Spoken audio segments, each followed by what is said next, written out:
NCERT read everyone, but I will tell you a few tips which you can crack the NEET. Each step is forward is enough.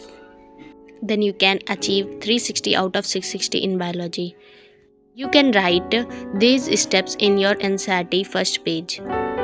So, without wasting other time, let's go. Step first, you can read NCERT firstly by own.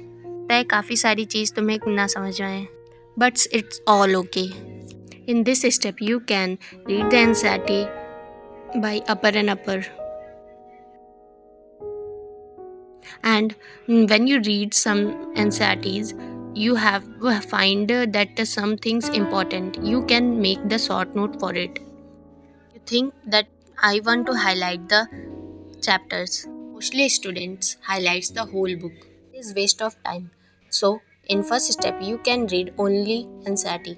Read NCERT, you can learn all steps and you can see the lectures when you can, and you have only focus that you want to achieve something. और तुम जिस भी teacher से पढ़ रहे हो, first priority ये होनी चाहिए कि तुम्हें अंडरस्टैंडिंग हो।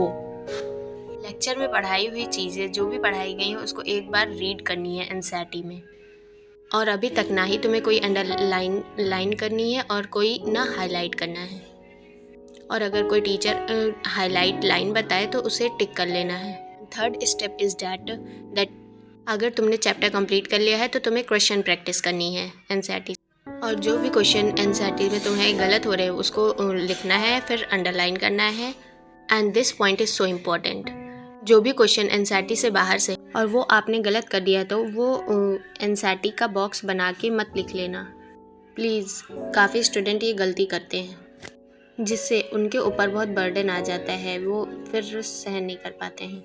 NCERT पे स्टिक रहकर उन्हीं क्वेश्चन को अंडरलाइन करना जो क्वेश्चन तुम्हारे लिए इम्पोर्टेंट हो। तो इस बात को याद रखना।